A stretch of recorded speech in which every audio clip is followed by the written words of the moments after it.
હિન્દીમાં બોલાયો એટલે હું પણ હિન્દીમાં જ બોલીશ.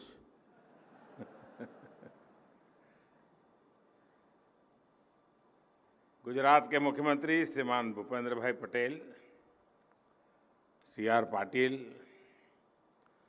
गुजरात सरकार के मंत्रीगण, पीएम आवास योजना के सभी लाभार्थी परिवार, अन्य सभी महानुभाव और गुजरात के मेरे प्यारे भाइयों और बहनों, आज गुजरात के मेरे जिन हजारों भाई बहनों को गृह प्रवेश हुआ है, उनके साथ ही मैं भूपेंद्र भाई और उनकी टीम को भी बहुत बधाई देता हूं. अभी मुझे गांव और शहरों से जुड़े हजारों करोड़ रुपए प्रोजेक्ट्स का शिलान्यास और लोकार्पण करने का अवसर मिला है. इसमें गरीबों के लिए घर है, पानी के प्रोजेक्ट्स हैं, शहरी विकास के लिए आवश्यक प्रोजेक्ट्स हैं, इंडस्ट्रियल डेवलपमेंट से जुड़े भी कुछ प्रोजेक्ट्स हैं. मैं सभी लाभार्थियों को, विशेष रूप से उन बहनों को जिन्हें आज अपना पक्का घर मिला है, मैं सबको फिर से एक बार बहुत बहुत बधाई देता हूं.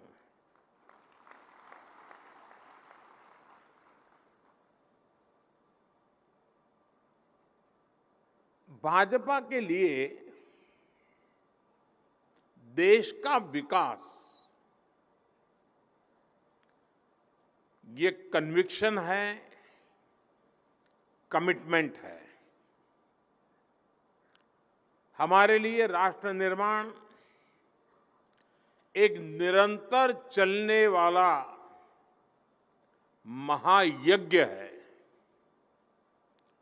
अभी गुजरात में फिर से बीजेपी सरकार बने कुछ ही महीने हुए हैं, लेकिन विकास ने जो रफ्तार पकड़ी है वो देखकर मुझे बहुत ही आनंद आ रहा है, सुखद अनुभूति हो रही है.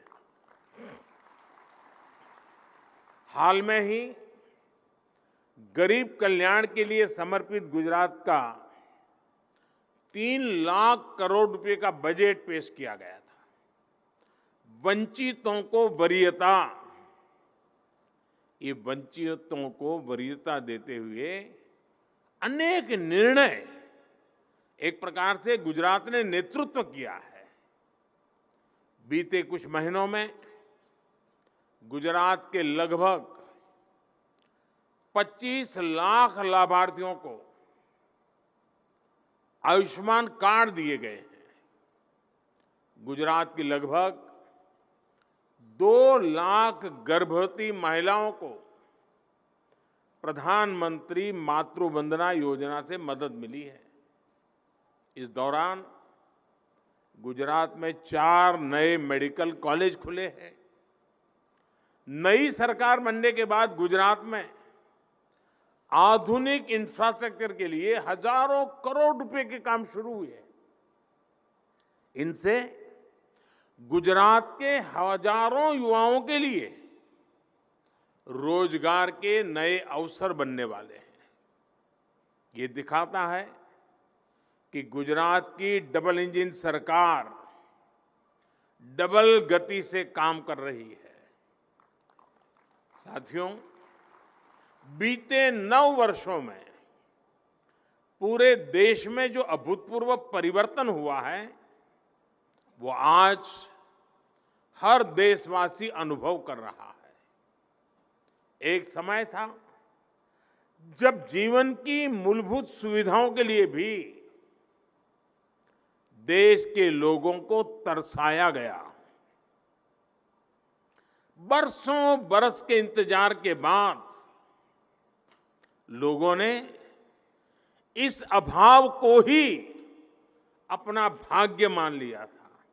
બધા એમ જ માને કે હવે આપણા નસીબમાં છે, જિંદગી પૂરી કરો ભાઈ, હવે છોકરાઓ મોટા થઈને કરવું હશે તો કરશે. ऐसी निराशा ज्यादातर लोगों ने मान लिया था कि मैं झुग्गी झोपड़ी में पैदा होगा और आने वाली पीढ़ियां भी झुग्गी झोपड़ी में ही अपना जीवन पारित करेंगे। इस निराशा से देश अब बाहर निकल रहा है। आज हमारी सरकार हर अभाव को दूर करते हुए हर गरीब तक खुद पहुंचने का काम कर रही है।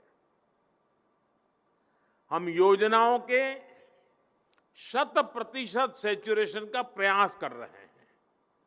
यानी जिस योजना के जितने लाभार्थी हैं उन तक सरकार खुद जा रही है। सरकार की इस अप्रोच ने बड़े पैमाने पर भ्रष्टाचार समाप्त किया है, भेदभाव समाप्त किया है। लाभार्थी तक पहुंचने के लिए हमारी सरकार न धर्म देखती है और न ही जाति देखती है।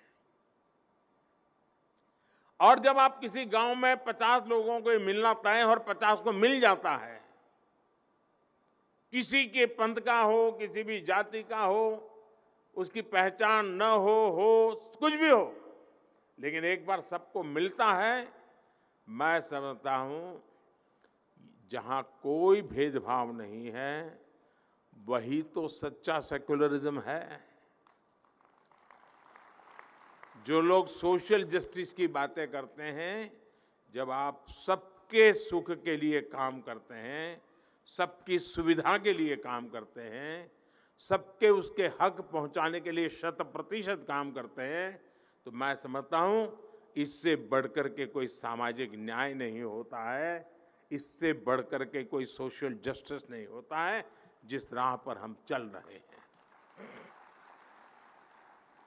और हम सब जानते हैं कि जब गरीब को अपने जीवन की मूल आवश्यकताओं की उसकी चिंता कम होती है तो उसका आत्मविश्वास बढ़ जाता है।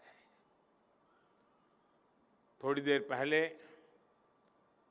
करीब 38,000 वैसे गरीब परिवारों को अपना पक्का घर मिला है। इनमें से भी करीब 32,000 घर बीते 125 दिनों के भीतर बनकर तैयार हुए हैं। इनमें से अनेक लाभार्थियों से अभी मुझे बातचीत करने का मौका मिला અને એમની વાતચીત સાંભળીને તમને લાગ્યું હશે કે મકાનના કારણે એમનો આત્મવિશ્વાસ કેટલો બધો હતો અને જ્યારે એક એક પરિવારનો આટલો બધો આત્મવિશ્વાસ પેદા થાય તો એ સમાજની કેવી મોટી શક્તિ બની જતી હોય છે। ગરીબના મનમાં જે આત્મવિશ્વાસ પ્રગટે એને લાગે છે કે હા આ મારા હકનું છે અને આ સમાજ મારી સાથે છે, આ બહુ મોટી તાકાત બની જાય છે। साथियों, पुरानी नीतियों पर चलते हुए, फेल हो चुकी नीतियों पर चलते हुए न देश का भाग्य बदल सकता है और ना ही देश सफलता हो सकता है। पहले की सरकारें किस अप्रोच के साथ काम कर रही थी, आज हम किस सोच के साथ काम कर रहे हैं, ये समझना बहुत जरूरी है।